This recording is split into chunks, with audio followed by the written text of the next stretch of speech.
반갑습니다.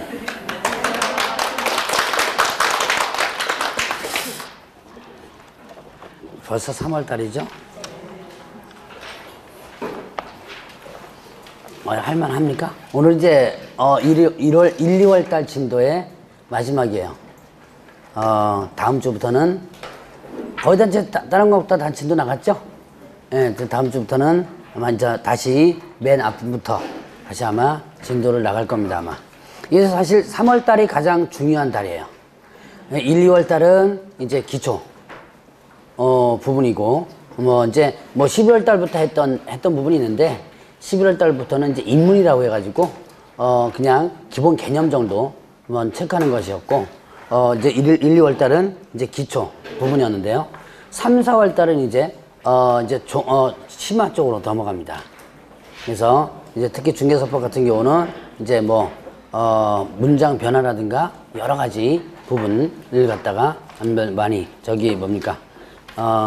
연습을 일단 할 거예요, 아마. 자, 다른 과목도 아마 마찬가지로 그런 부분들 있을 텐데, 다음 주부터는 제가 프린트물이 OX가 안 나갑니다. 문제 풀어봐요? 네. 풀어봐요? 쉬워요? 어려워요? 어려워요. 네, 일부러 좀 어렵게 냅니다. 근데 사실 풀을 수 있는 사람은 풀고 아니면 풀기 싫은 사람은 풀지 말라 그랬어요. 이제 다음 주부터는 그날 배운 거 요약 정리가 나갈 거예요, 아마. 이게 프린트물이 나가고 그거를 중심으로 해서 여러분들이 한번 복습 한번 해보라. 그러니까 문제 푸는 거보다는 그날 배운 거 프린트물 해가지고 한번 훑어보고 아마 3, 4월 달 지나가고 나면 5, 6월 달은 아마 요약집 갖고 하고 아마 오후에 아마 저 진도별 모의고사가 아마 나갈 것 같아요. 5, 6월 달에는. 그래서 이제 오전에 배운 거 그만큼 문제 한번 풀어보고 그런 게 한번 나갈 겁니다, 아마. 그러니까 사실 중요한 부분이 이제 3, 4월 달이에요. 그러니까 이제 저번 주에도 잠깐 얘기했지만 1, 2월 달 사실 고민을 상당히 많이 할 때고, 근데 누구든지 다 고민할 때니까 잘 버텨 나가셔야지만 됩니다. 자, 오늘 진도 어디 나갈 차례요? 334페이지에 상가건물 임대차법이죠. 오늘 크게 보면 4가지가 있는데요. 오늘 지금부터 상가건물 임대차법이 있고요. 다음에 부동산 실권리자 명의 등이라는 법률이 있습니다. 자, 그 다음에 또 뭐가 있냐면 경매 실무분이 있고요. 그다음에 매수 신청 대리 부분이 있어요. 그게 4가지인데 오늘은 3가지만 하고 3가지 할 거예요. 자, 상가보호법, 그다음 부동산 실명법, 그다음에 또 경매 실무 3가지를 하고 매수 신청 대리 부분은 3월 달에 할 겁니다.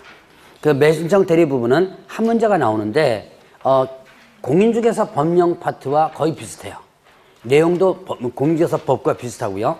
조금 다른 부분도 있지만 비슷한 부분이 약 한 70%가 거의 비슷비슷한 부분이 많이 나와요. 그래서 공인중개사 법령과 제가 강의할 때 공인중개사 법령과 막 비교하면서 합니다. 근데 이제 3월달 좀 돼야지만 좀 어느 정도 좀 중개사법이 좀 기억이 나니까 일단은 제가 면적 대리 부분은 다음 파트에 일단 하기로 할 겁니다. 다음 파트 해도 충분히 따라갈 수 있어요. 그거는요. 그래서 오늘은 자, 3가지. 자, 이제 상가건물 임대차보호법, 그 다음에 또 부동산 실권리자 명의 등록 법률, 그 다음에 이제 경매 실무. 요렇게 해서 3가지를 일단 나가도록 하죠. 자, 일단 334페이지를 보세요. 상가건물 임대차보호법 보니까 자, 상가건물 임대차보호법 이것도 특별법이죠. 누굴 위한 법이에요? 자, 여러분들이 저번 주에 주택임대차보호법 배우셨죠? 주택임대차보호법 그거를 어느 정도 생각하면 됩니다. 자, 상가건물 임대차보호법은 일단은 누구를 위한 법이다? 상가 임차인을 위한 법이다.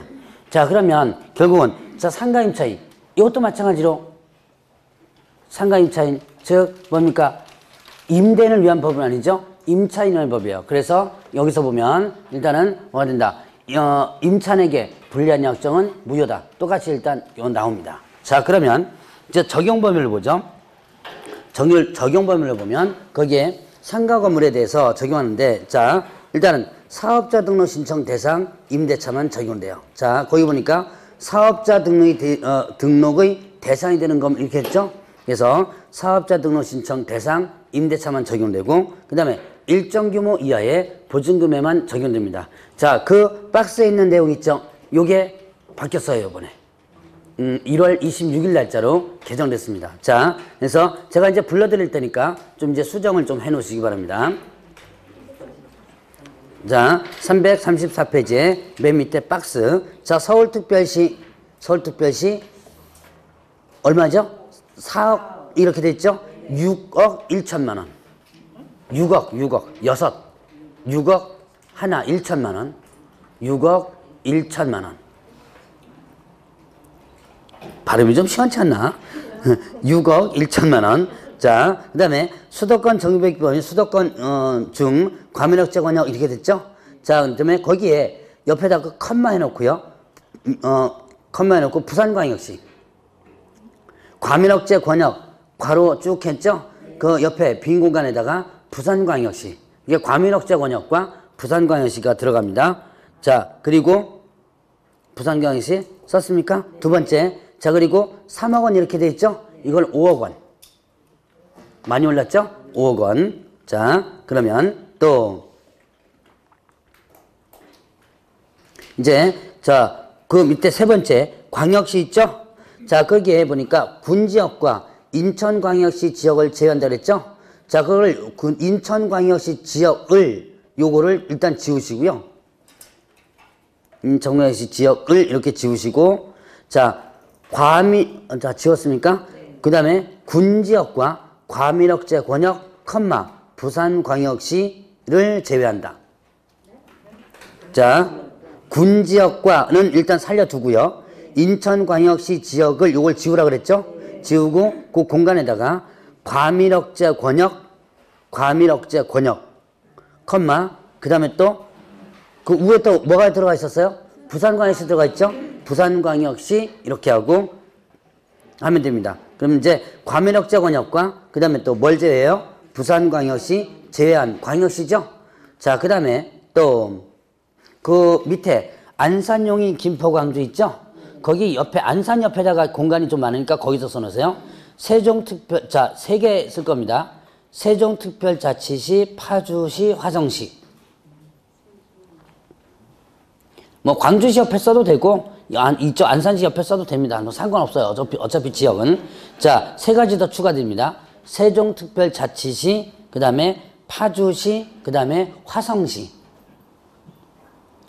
파주시하고 화성시가 어느 동네인지 대충 아시겠죠? 예. 자, 그리고 안산용인 김포광주는 그대로 있고요. 자, 다 썼습니까? 예. 다 썼으면 그 금액 수정합니다. 3억 9천만 원. 3억 9천만 원.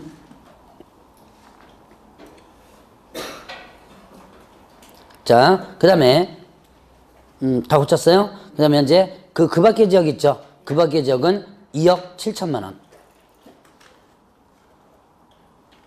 2억하고 7천만 원. 자, 이제 다 수정하셨죠? 자, 이제 다시 한번 봅니다. 자, 일단 상임법 부분에서 보면, 자, 이제 상임법은 상가임대차보호법, 이거는 임차인에게 적용되는 것으로서, 자, 일단은 일시사용임대차 적용 안 돼요. 주택과 마찬가지로 일시사용임대차 적용 안 된다. 그러니까 소위 말하는 깔세라 그랬죠? 그래서 이거는 적용 안 된다 그랬습니다. 이건 주택과 상가 마찬가지예요. 자, 그 다음에 이제 적용 범위를 보면, 상임법에 적용되는 범위를 보면, 일단은 자, 사업자 등록 신청 대상, 사업자 등록 신청 대상 임대차만 적용된다. 자, 사업자 등록 신청 대상 임대차. 그러니까 사업자 등록 신청 대상이 아니라면 어떻게 돼요? 적용 안 된다. 그럼 사업자 등록 신청 대상이 아닌 것은 어떤 경우일까요? 사업자 등록 신청 대상이 아니다. 어떤 경우? 자, 예를 들어서 동문회, 종친회 이런 거 있죠? 그 다음에 또 여러분 교회, 종교시설. 여러분 교회 같은 거 사업자 등록 신청 대상이 아니죠. 자, 그런 것들은 상가보호법 자체가 적용을 했지 않습니다. 자, 그러면 또 하나 이제 일정 규모 이하의 보증금이다 라고 했습니다. 자, 일정 규모 이하의 보증금에만 적용되는데, 일단 서울은 얼마예요? 6억 1천만 원 이렇게 했습니다. 자, 서울은 6억 1천만 원. 자, 그 다음에 또 이제 과밀억제 권역과, 자, 과밀억제 권역과 그 다음에 또 뭐예요? 부산이죠? 자, 과밀억제 권역과 그 다음에 부산광역시 있습니다. 과밀과 부산은 얼마다? 5억 원 이하. 자, 1억 6천만 원 이하의 보증금, 5억 원 이하의 보증금 이렇게 되죠. 자, 그 다음에 또 이제 광역시 있었죠? 자, 광역시는 뭐를 제외한다고 그랬어요? 과밀억제 권역 제외하죠? 그러니까 인천광역시 부분과 그 다음에 부산, 인천광역시의 일부분은 과밀억제 권역이 아닌 부분도 있다 그랬죠? 그래서 제가 이제 강의할 때 그냥 통칭해서 그냥 인천광역시는 과밀억제 권역 이렇게 하는데 실질적으로 인천광역시 일부 지역은 과밀억제 권역에 포함되지 않는 부분이 있다고 그랬습니다. 어쨌든 자, 광역시에는 일단 과밀억제 권역과 그 다음에 부산광역시 제외한다고 그랬고요. 자, 여기에 용인, 안산, 김포, 광주 기존 지역에 세 가지가 더 들어갔다 그랬죠. 세종특별자치시, 그 다음에 또 예, 파주시, 화성시, 예, 세 가지가 더 추가됐습니다. 자, 여기는 얼마다? 3억 9천만 원 이하의 보증금이 적용된다. 자, 그 다음에 또 그 밖의 지역이 있었죠? 그 밖의 지역은 얼마다? 2억 7천만 원 이하의 보증금이 적용된다. 자, 이 이하의 보증금에만 상가보호법이 적용돼요. 이 이하의 보증금에. 자, 이 보증금을 뭐 하게 되면 초과하면 상가보호법이 적용되지 않는다. 그러면 여러분들이 사업자 등록 신청 대상이 아닌 거나 아니면 이 보증금이 초과된다면 상가건물임대차보호법이라는 특별법이 적용되지 않죠? 그러면 상가임대차 할 때 그러면 뭐만 적용되겠어요? 뭐만 적용된다? 민법의 임대차 규정 있죠? 자, 여러분들이 아직까지 계약편 넘어갔나요? 민법? 어디 배우는지 좀 헷갈리죠? 예, 기억이 안 나죠? 자, 민법에 임대차 규정이 있습니다. 자, 그러니까 이게 적용되지 않으면 민법의 임대차 규정만 적용되는 거예요. 그런데 이게 이제 특별법이죠? 근데 이제 여기에서 이 금액을 초과하더라도 일부 규정이 적용돼요. 대항력이라든가 몇 가지 규정이 상가보호법을 적용하는 게 있습니다. 자, 그거는 나중에 3, 4월 때에 한번 보기로 하고 지금은 이제는 기초적인 부분을 정리하니까 자, 일단은 요 금액을 이하일 때 상가보호법 적용된다. 초과되면 원칙적으로 상가보호법 적용되지 않는다 라고 기억해 놓으시고 다만 일부 규정은 초과돼도 적용된다 이렇게만 일단 듣고 넘어왔어요. 자, 그러면 이제 이렇게 이제 적용 범위에 대해서 보는데 근데 이 금액을 보세요. 6억이면 6억이지 왜 1,000만 원이 붙어 있어요 이게. 이상하죠 좀 금액이. 자, 근데 이 금액은 그냥 금액이 아니에요. 그냥 금액이 아니고 환산된 금액입니다. 자, 일단은 이걸 뭐라고 하냐면 환산 보증금 이렇게 표현합니다. 자, 환산 보증금이라고 그러는데요. 자, 일단은 보증금 더하기 월세 곱하기 얼마? 100 이렇게 됩니다. 자, 보증금 더하기 월세 곱하기 100 이렇게. 이거 어디서 본 것 같지 않으세요? 보증금 더하기 월세 곱하기 100. 예, 맞아요. 중개보수 임대차 계산할 때 이거 산정했었죠? 이게 여기서도 써먹어요. 자, 그러니까 보죠. 서울 같은 경우에는 한번 볼까요? 자, 여기에 보증금 2억에 월세를 400만 원짜리 합니다. 보증금 2억에 월세 400만 원짜리 상가 임대차 들어갑니다. 이거 상가건물 임대차보호법 적용된다 안 된다? 적용? 네, 된다. 자, 계산해 보시죠. 곱하기 100 하니까 얼마? 요게 하니까 4억이죠. 4억에다가 얼마? 2억 더하니까 얼마요? 6억. 좀 얼마 이하예요? 6억 1천만 원 이하죠? 일단 적용된다니까요. 자, 이런 식으로 해서 계산은 돼요. 자, 그래서 이렇게 적용되느냐 안 되느냐 가지고도 시험 문제 나왔던 부분이 있습니다. 특히 요거는 1월 26일 날 바뀐 거니까 올해 시험 문제 금액으로서 나올 부분이 가능성 있어요. 여러분들 좀 기억을 해 놓으시고. 자, 그러면 이제 적용 범위에 대해서 한번 살펴봤습니다. 자, 그러면 이제 335페이지에 대항력 부분 한번 보죠. 대항력. 자, 여러분들 주택임대차보호법에서 대항력 부분 기억하시죠? 자, 그거와 일단은 효력은 같아요. 제3자에게 대항할 수 있다. 자, 그러면 요건이 다릅니다. 자, 일단은 상가는 어떻게 한다? 인도와 어떻게 돼요? 네, 사업자 등록. 자, 인도와 사업자 등록 신청한 때 다음날 0시부터 대항력 발생한다. 주택이 어떻게 됐죠? 인도와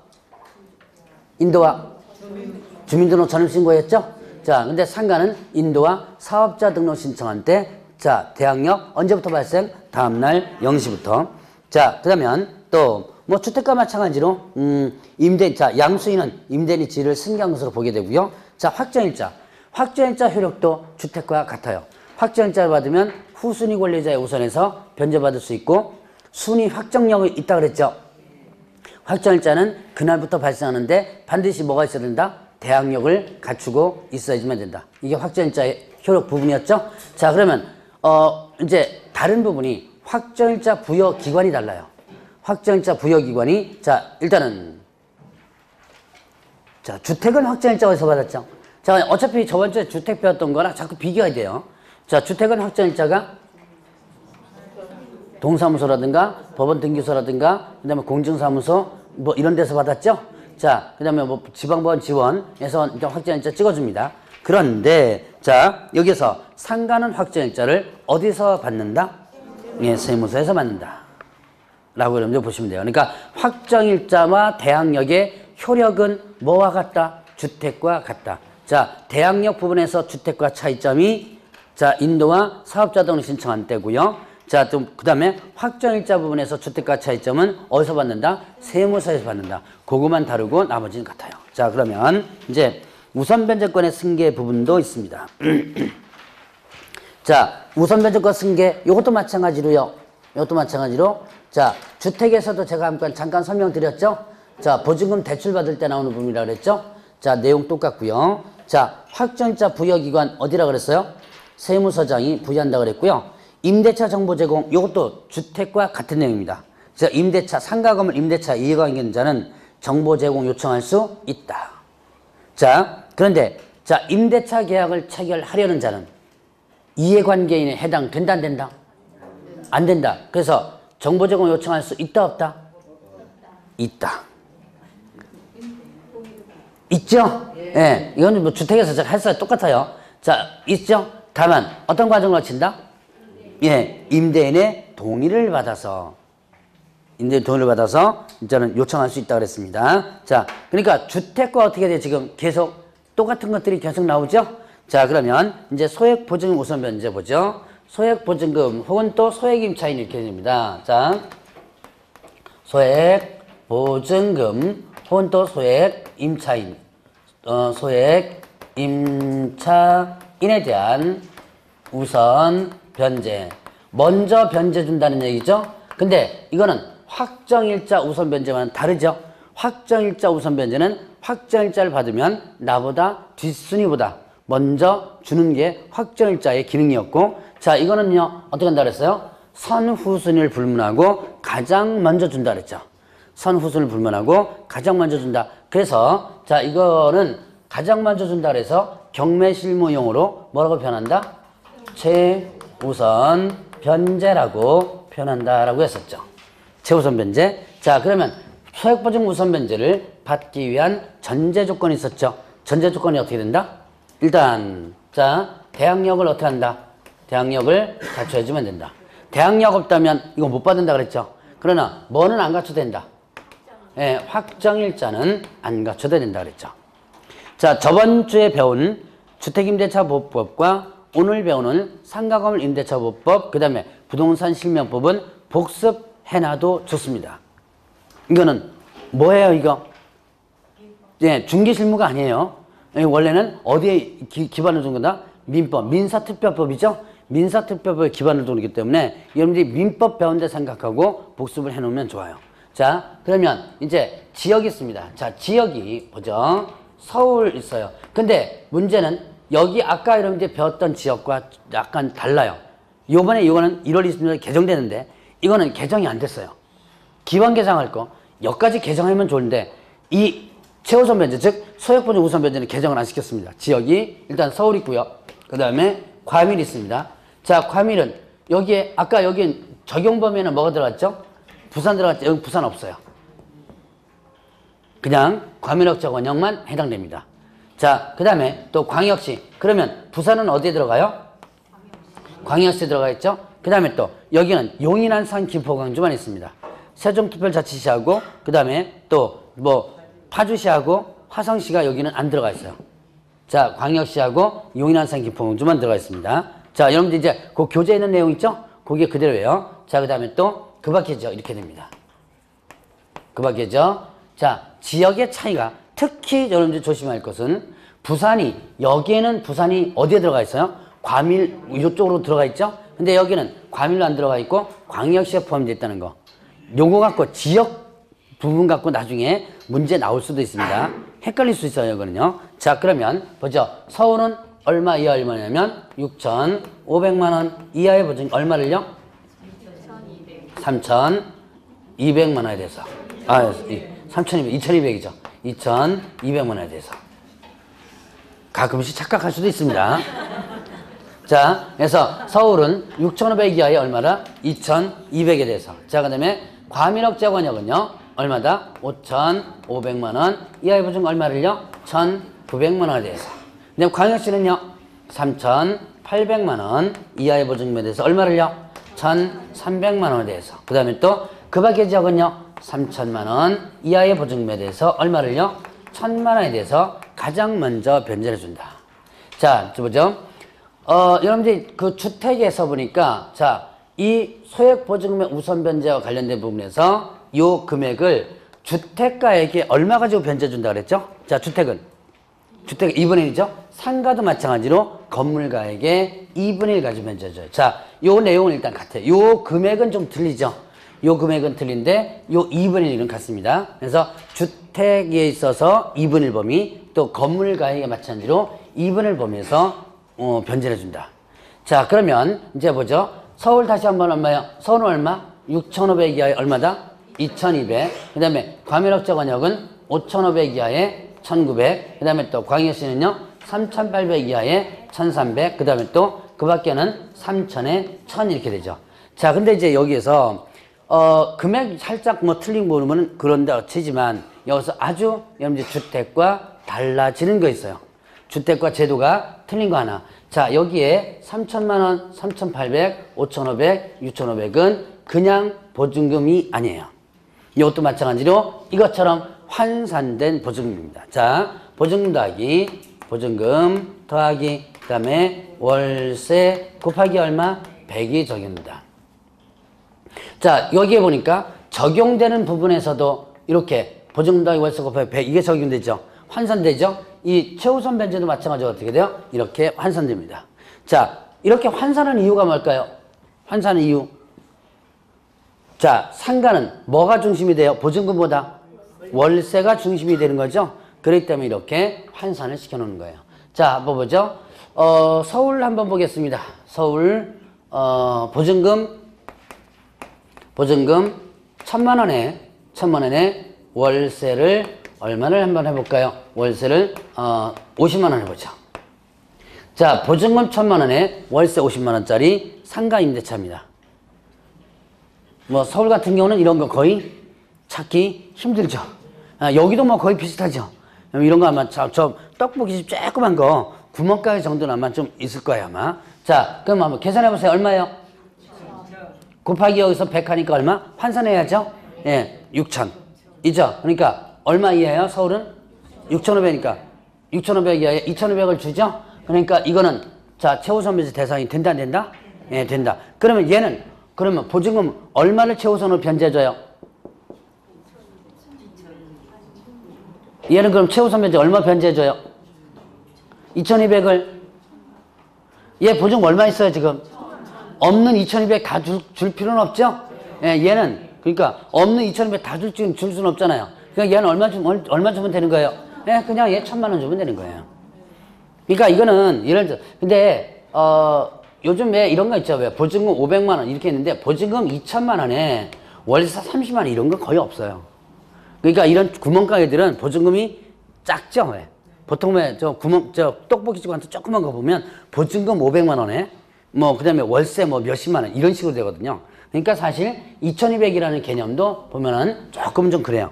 어쨌든 자, 얘는 보증금을 2,200을 주는 게 아니라 얼마를 가지고 있는 보증금이 얼마야? 1,000만 원이죠. 1,000만 원만 주면 되는 거예요. 자, 그래서 이렇게 한다라는 것만 구분을 해놓고 넘어가면 됩니다. 자, 이렇게 환산된다라고 하는 거. 근데 자, 보죠. 얘가 이제 월세 중심이기 때문에 이래요. 근데 주택은 어떻게 할까요? 주택은 환산되나요, 안 되나요? 주택은 환산이 안 되죠. 자, 근데 주택도 사실은 환산해 줄 필요가 사실 있어요. 여러분들 주택 같은 경우는 어떻게 돼요? 요즘 월세 보통 주택 같은 경우는 얼마에 많이 내요? 여러분들 이제 보통 보면 보증금 좀 작게 하고 월세를 좀 많이 하죠? 월세 한 뭐 100만 원? 100만 원 정도 많이 하죠. 100만 원 뭐 아니면 한 7, 80만 원 정도. 근데 실제로 보면 이런 주택 있죠? 왜? 보증금 한 5천만 원에 월세 300만 원. 많아요. 제가 예전에 그 개업공개사 아는 개업공개사가 용산에 개업공개사 있는데 이 양반은 얼마짜리를 중개줬냐면 보증금 5천만 원에 월세를 700만 원짜리 중개줬어요. 자, 월세를 700만 원씩이나 주는데 보증금 얼마 난다? 5천만 원밖에 안 돼요. 그럼 과연 이 5천만 원, 자, 주택을 한번 보죠. 이게 보증금 5천만 원에 월세 700만 원 주는 사람이 과연 집 없는 서민이냐는 거죠. 자, 뭐 제가 극단적으로 월세가 700만 원 나왔지만 월세 300만 원짜리라고 칩시다. 월세 300만 원짜리 수두룩해요 지금요. 여러분들 지금 서울 같은 데 가면 아파트, 어지간한 아파트에 월세 300만 원짜리 수두룩해요. 조그만 아파트 같은 경우도. 자, 그러면 그 사람들이 과연 집 없는 서민이냐? 그거 좀 문제가 좀 있죠. 예. 그래서 사실 주택도 이렇게 환산을 하는 것이 좀 많이 고민을 하고 있습니다. 법무부에서. 하는데 왜 안 하느냐? 진짜 환산하게 되면 정말 돈 없는 사람이 또 피해를 입어요. 정말로 이제 그 월세 경근길이 사는 사람들 있죠? 그 사람들이 좀 피해를 입기 때문에 좀 지금 안 하고는 있는데 언젠간 아마 하게 아마 될 거예요. 자, 일단 이렇게 해서 이제 주택에는 없는 게 상관이 있다라고 하는 거 일단 체크해 놓으시고요. 이것도 마찬가지로 자, 이거는 뭐 여러분들 거기 보니까 소액임차인의 우선 변차하는 부분 있죠? 이것도 자, 주택에서 제가 그걸 얘기했을 거예요. 아마 자, 저당권 설정 시점을 따지라 그랬죠? 상가도 똑같이 저당권 설정 시점을 따져야지만 돼요. 많이 일단 변천이 됐습니다. 자, 그러면 이제 338페이지 보죠. 임차권 등기명령 신청제도 있어요. 자, 임차권 등기명령 신청제도 이거는 주택임대차보호법에서 제가 뭐 많이 설명을 했을 겁니다. 자, 이거 언제 하는 거예요? 임차권 등기명령 신청제도 언제 하는 거라 그랬죠? 자, 주택과 똑같아요. 이거는 계약기간이 끝나는데 보증금을 어떻게 돼요? 예, 돌려주지 않을 때. 계약기간이 끝났는데 보증금 돌려주지 않는다 라고 했을 때 이게 임차인 단독으로 할 수 있다 그랬죠? 임차인 단독으로 임대 동의 없이 할 수 있는 게 임차권 등기명령 신청이다. 그래서 임차권 등기명령 신청에서 임차권 등기가 된다면 어떻게 돼요? 기존에 대항력이 있다면 대항력이 어떻게 되고 유지되고 대항력 없다면 대항력이 새롭게 발생된다 라고 하는 것이 이 내용이에요. 자, 그러면 340페이지 보니까 자, 임대차 기간의 보호한 부분이 있습니다. 임대차 기간, 자, 기간의 정함이 없거나 기간을 몇 년 미만, 1년 미만으로 정한 임대차는 그 기간을 몇 년으로 본다? 1년으로 본다. 그러니까 자, 상가건물 임대차보호법에서 보호되는 기간은 몇 년이에요? 예, 1년. 보호되는 기간은 1년이다. 자, 그러면 이때 자, 1년 미만으로 정한 임대차에 대한 유효함을 주장할 수 있다. 누가요? 임차인. 자, 이건 주택과 같았죠? 자, 주택은 보호되는 게 몇 년이었어요? 2년. 네, 2년이었고 상가는요? 1년 이렇게 됩니다. 자, 그러면 이제 내용은 뭐 똑같고요. 기간만 이제 주택은 2년, 상가는 1년 이렇습니다. 자, 계약갱신 요구권 부분 보죠. 자, 계약갱신 요구권이 있습니다. 자, 계약 갱신합시다라고 요구할 수 있는 권뭐예요? 권리죠. 누구의 권리예요? 네, 임차인.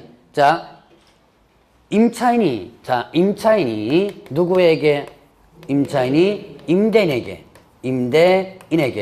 자, 임차인이 임대인에게 어떻게 된다? 계약을 다시 합시다라고 요구할 수 있는 거예요.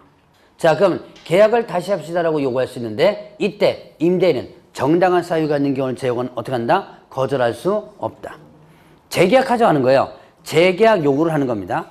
그럼 이 재계약 요구를 하는데 임대인은 거절할 수 없도록 만드는 거예요.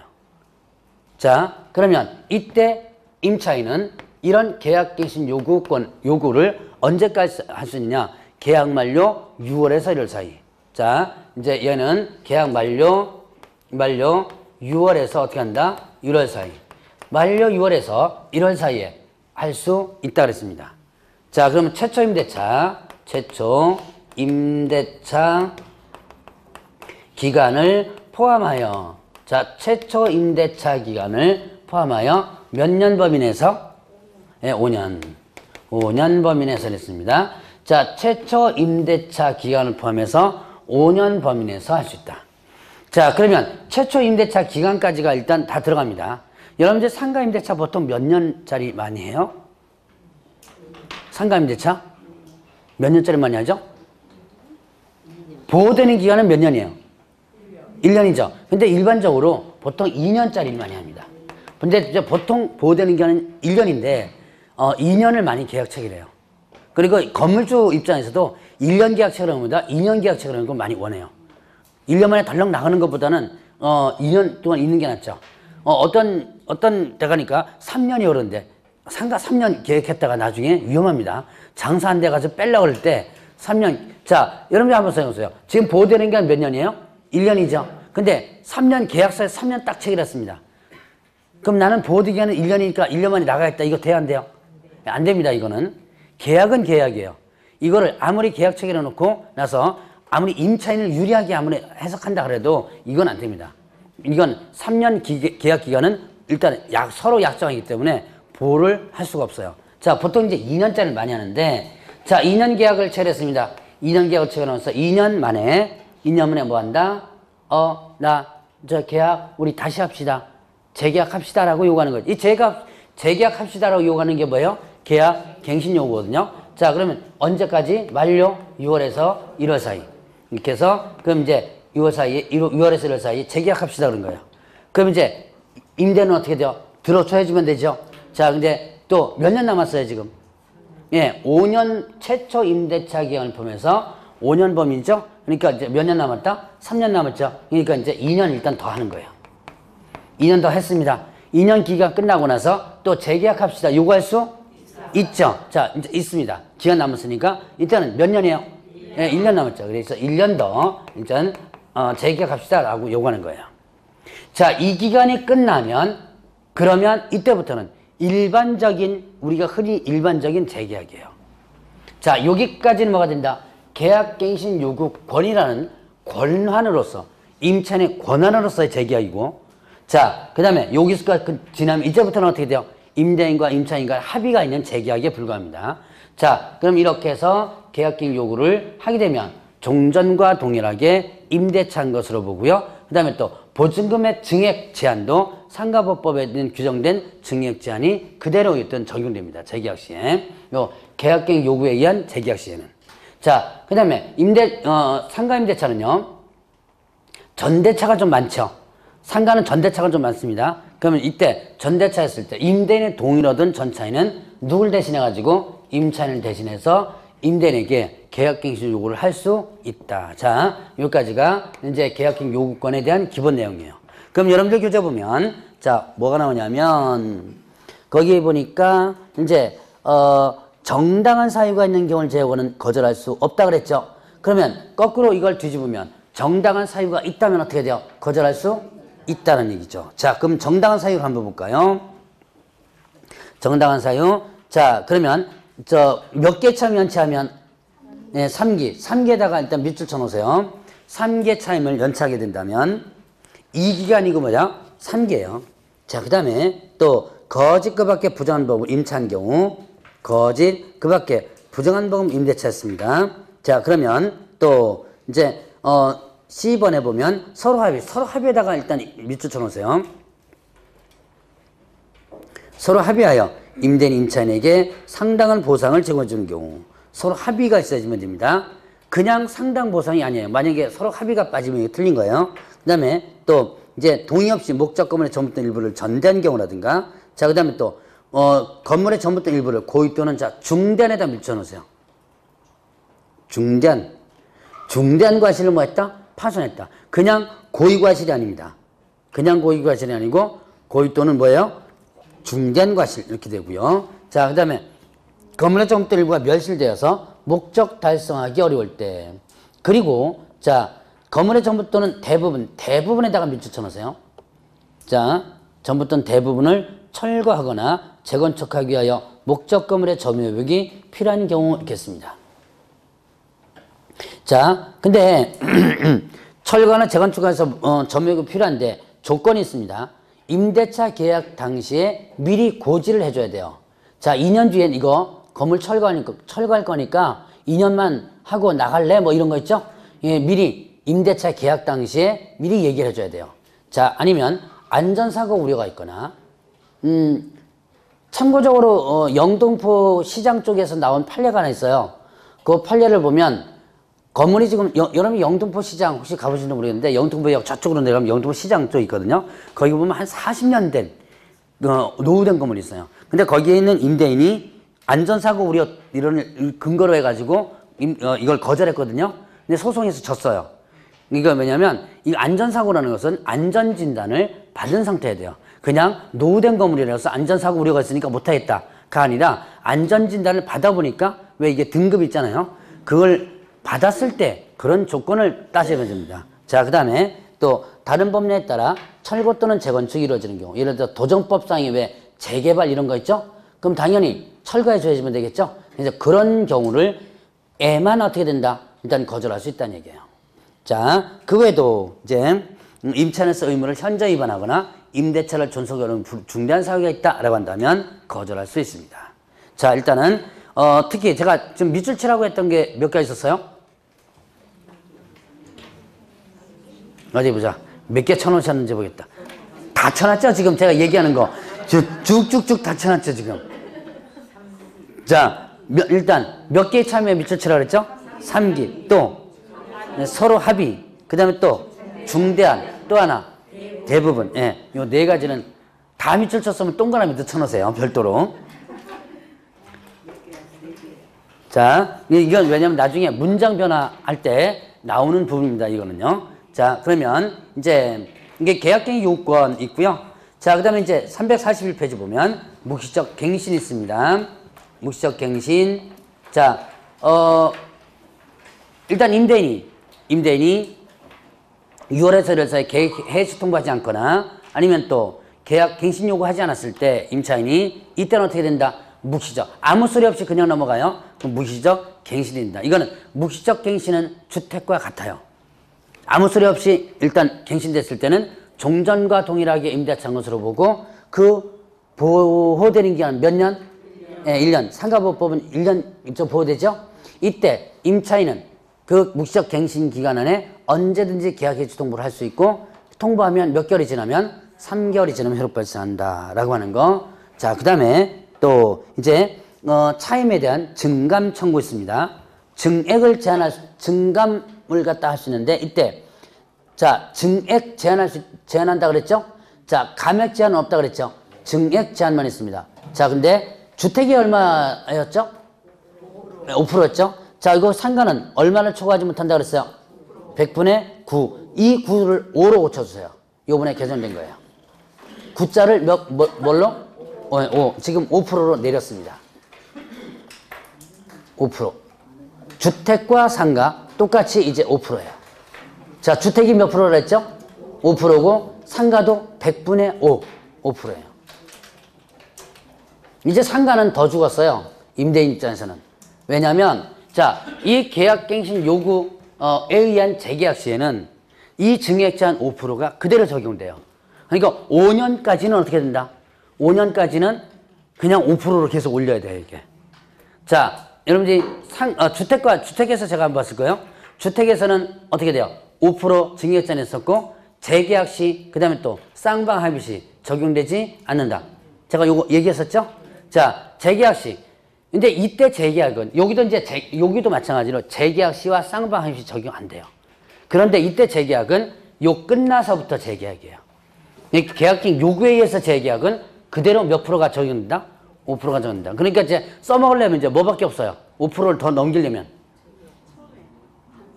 쌍방 합의. 예. 임차인 부술려가지고 합의해가지고 할 수밖에 없어요, 이제는. 그러니까 요 안에서 하려면, 그리고 이제 요 기간이 딱 5년 기간 끝나죠. 그 뒤에부터 재계약 때는 이제 이게 적용되지 않은 거예요. 자, 그래서 이제는 다시 한번 요거는 이제 분명히 요번에 나올 거예요. 자, 9%가 얼마로 바뀌었다? 5%를 받겠다. 자, 바꿔주시기 바랍니다. 자, 그 다음에 월차임 전환 시 산정료 제한 있죠? 월차임 전환 시 산정료 제한. 자, 이거는 월차임으로, 월세로 전환할 때 있죠? 월세로 전환할 때, 자, 연 몇 프로와 12%. 자, 한국인 기준리에 얼마를 곱해요? 4.5배. 자, 그러니까 한국인 기준리에 4.5배를 곱합니다. 그 중에서 낮은 거, 높은 거? 낮은 거. 자, 주택이 어떻게 됐죠? 자, 이거는 여러분들이 기억해놔야 돼요. 이거는 제가 지금 저번 주 맨 마지막 시간에 주택과 상가와 이거는 다 민법입니다. 민법 공부한다고 생각하셔야 돼요. 자, 주택은 어떻게 된다?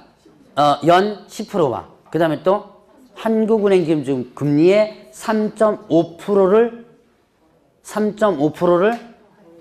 더한 거죠. 곱한 게 아니고 더하는 겁니다. 3.5를 곱하는 게 아니에요. 3.5%를 더하는 거죠. 근데 상가는 어떻다? 연 몇 프로와 12%와 그 다음에 또 한국은행 기준리 얼마를 곱해요? 4.5를 곱하는 거죠. 자, 그렇게 해서 여러분들이 구분을 해보시고요. 자, 그러면 이제 권리금보 하는 부분이죠. 자, 보죠. 권리금보. 권리금이란, 자, 권리금이 뭐예요? 권리금. 여러분들이 이제 실질적으로 권리금은 보호가 안 됐었죠? 권리금은 그렇게 보호가 안 됐었어요. 그래서 하도 문제가 많으니까 상가보호법에다가 부랴부랴 작년, 재작년 16년도에 집어넣었는데 보면 조금 이상해요. 권리금이. 자, 보죠. 일단 권리금의 개념 보죠. 보면 임대차 목적 및 상가 건물에서 영업을 하려는 자 또는 하려는 자가 영업시설, 비품, 거래처, 신용영업소, 노하우, 상가 건물 위치에 따른 영업비 이점 등 유무형의 재산적 가치를 권리금이라고 그러죠. 그것은 양도 또는 이용대가라고 합니다. 그 유무형 재산적 가치 양도라든가 이용대가가 권리금이다. 누구한테 지급하는 거예요? 누구한테 지급하는 거다? 자, 거기 보니까 누구한테 지급하는 거? 임대인, 임차인. 임대인도 들어갑니다. 권리금의 개념에는 누구도 들어간다? 임대인도 들어가요. 임대인이나 임차인에 지급하는 게 권리금이다. 근데 보통 여러분들이 권리금은 어떻게 인식하고 있어요? 나가는 임차인이, 들어오는 임차인에게 권리금을 받고 나가는 거죠. 근데 임대인으로 권리금 받을 수 있어요. 그게 뭐냐면 여러분들 혹시 바닥권리금이라는 거 들어보셨어요? 바닥권리금. 그러니까 처음에 내가 상가 분양 받아요. 근데 여기 이 자리는 아주 부동산 할 자리가 아주 좋은 자리예요. 그럴 때 부동산을 들어오는 사람들에게는 왜 이 권리금을 왜 바닥권리금을 받냐면 경쟁자가 있어서 그래요. 목이 좋거든요, 여기. 그러니까 너도 들어올 수 있고 너도 들어올 수 있고 다 들어오려고 그래요. 그럴 때 그럼 이제 선택하잖아요. 그럼 돈 내고 들어와 이거죠. 그러니까 누가 돈 받는 거예요, 지금? 예, 임대인이. 아무것도 없는데 그 바닥만 가지고 권리금 받는 거예요. 자, 그래서 그걸 바닥권리금이라고 그러는데 그래서 임대인이 받는 경우도 있다는 얘기예요. 자, 그런데 자, 밑으로 보세요. 권리금 계약이 있습니다. 권리금 계약은 신규 임차인이 되는 자가 임차인에게 권리금을 지급하기로 한 계약. 자, 권리금 계약이죠. 권리금 계약은 누가 누구에게요? 신규 임차인이 되는 자 누구에게? 여기 임대인 있어 없어요? 예. 자, 권리금 계약에는 임대인 없어요. 자, 그거 조심을 해보시고요. 자, 그러면 이제 권리금 회수기회 보호가 있습니다. 그래서 임대인은 임대차 기간이 끝나기 3개월 전부터 임대차 종료시까지, 자, 끝나기 3개월 전부터 종료시까지 어떻게 한다? 때는 권리금 계약에 따라 임차인이 주선한 신규임차인 되는 자로부터 권리금 지급받았을 방해해서는 안 된다. 자, 보세요. 누가 주선한 신규임차인이에요? 임차인이 주선한 신규임차인. 누가 데리고 오는 거예요? 임차인이 데리고 오는 거죠. 자, 보세요. 임차인, 자, 밑에 보니까 이제 방해하는 행위에 대한 예시를 4개를 전했습니다.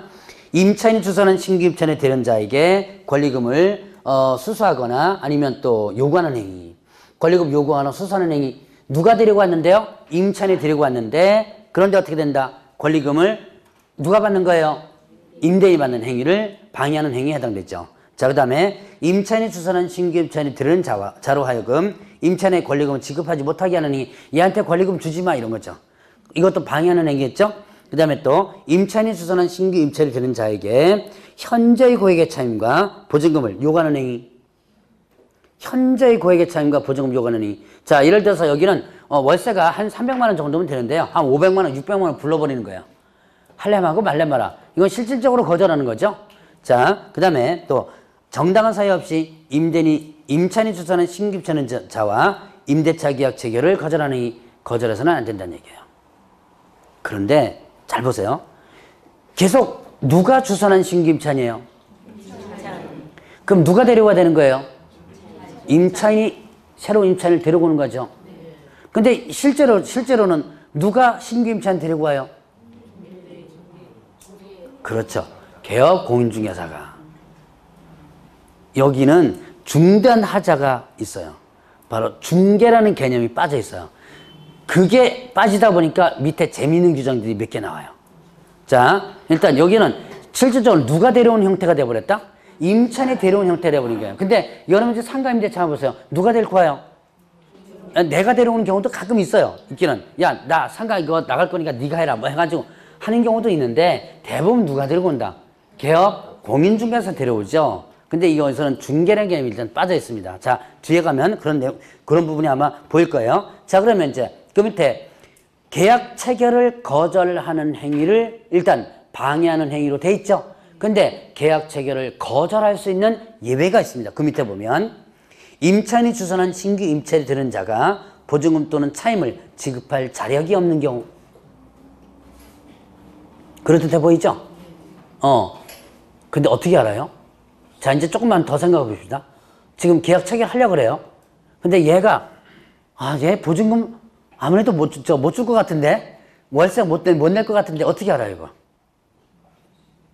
지금 계약 체결한 것도 아니죠? 예, 그럼 몇 개월 지난 것도 아니에요.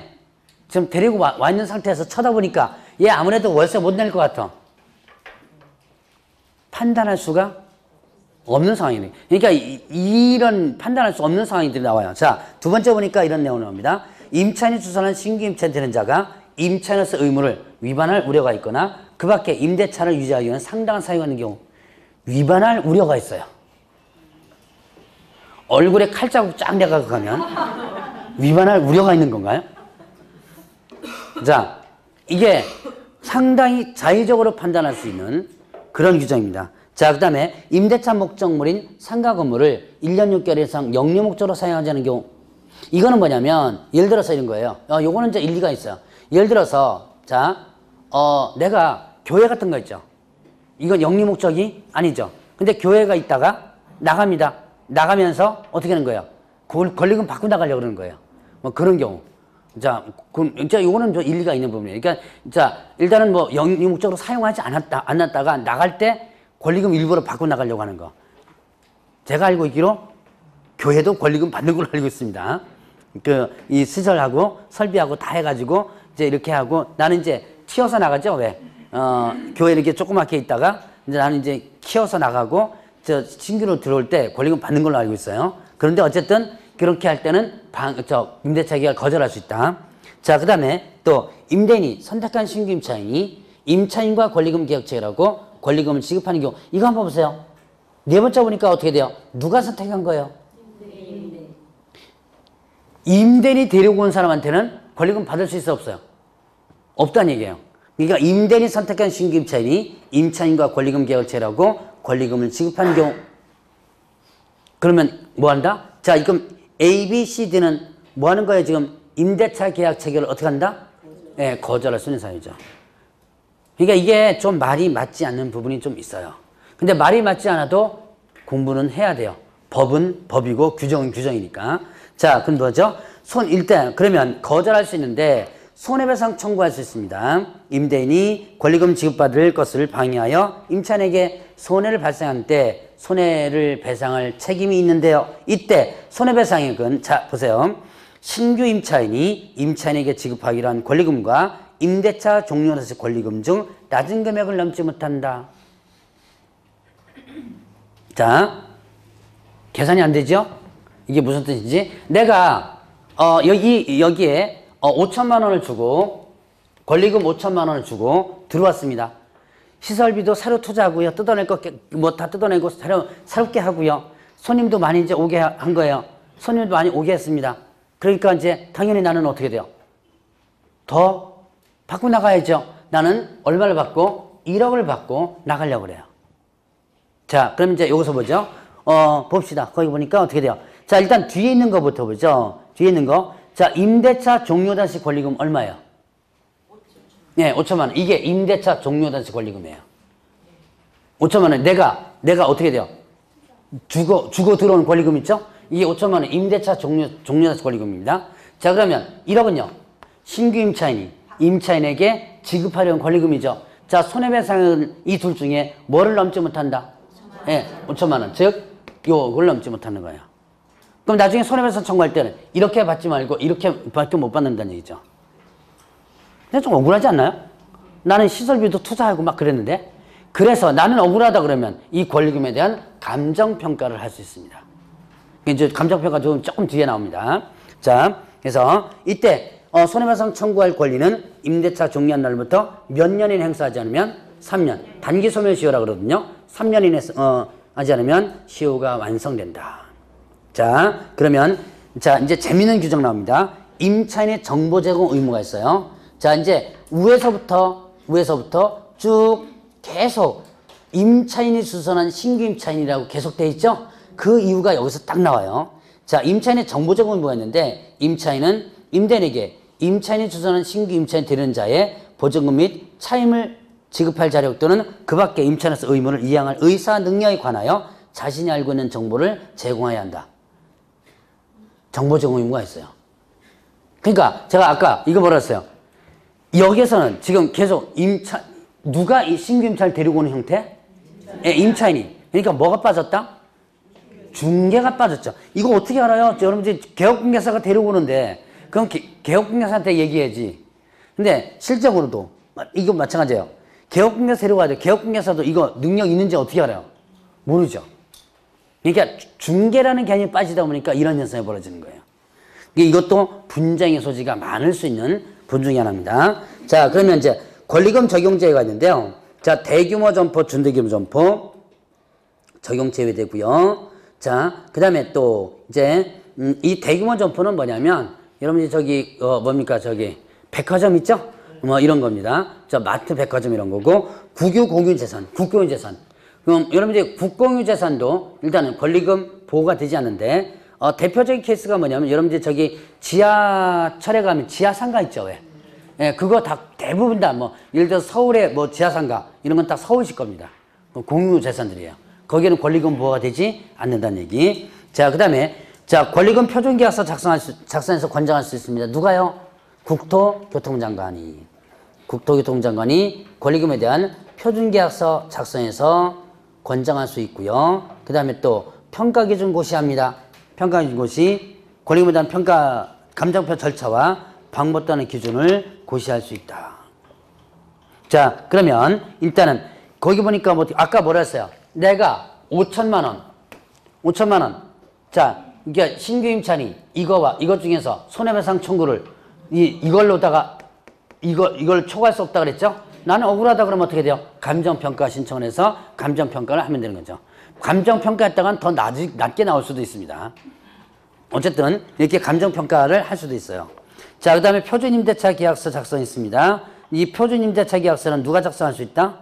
법무부 장관이 작성할 수 있다. 자, 대략 이제 상가보호법에 대해서 대략 이 정도까지 한번 구분을 하고 넘어가고요. 자, 그러면 이제 부동산 실권이자 명의등록법률 좀 쉬었다 하시죠.